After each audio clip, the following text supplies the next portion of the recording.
नमस्कार, जय महाकाली। आज 11 एप्रिल गुरुवारचा दिवस आहे। चैत्र नवरात्रोत्सव महाशक्ती पर्वातील आज तिसरा दिवस, आदिमायाशक्तीची घटस्थापना होऊन आज तिसरा दिवस असतो। इथून मागच्या व्हिडिओ तुम्ही पाहिला असेल की ज्याप्रमाणे आश्विन नवरात्रामध्ये सुद्धा आपल्या मंदिरात देवीला रोज वेगवेगळ्या पद्धतीने आपण साज शृंगार करतो, वेगवेगळ्या भगवतीचे स्वरूप देण्याचा प्रयत्न करतो, त्याचप्रमाणे ह्या चैत्र नवरात्रोत्सवात सुद्धा आपण आदिमायाशक्तीला वेगवेगळा अलंकार करून वेगळं स्वरूप देण्याचा प्रयत्न केला।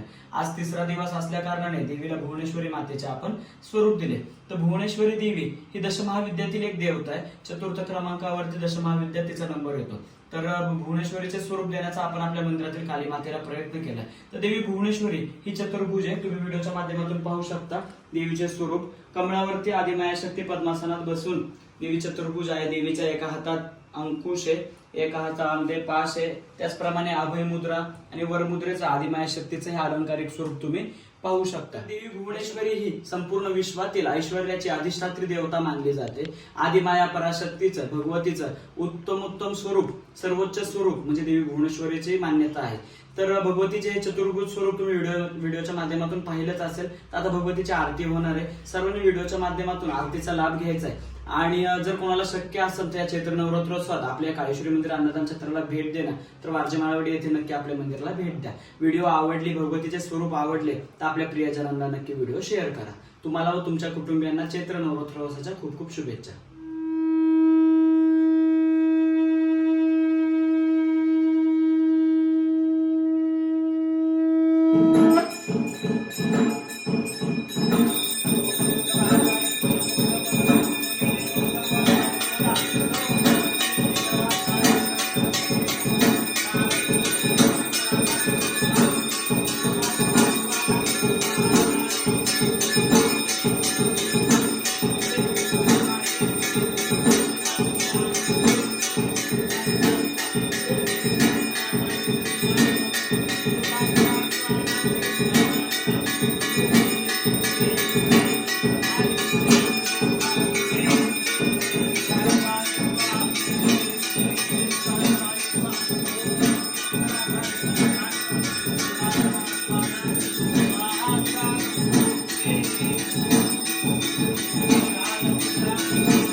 Hare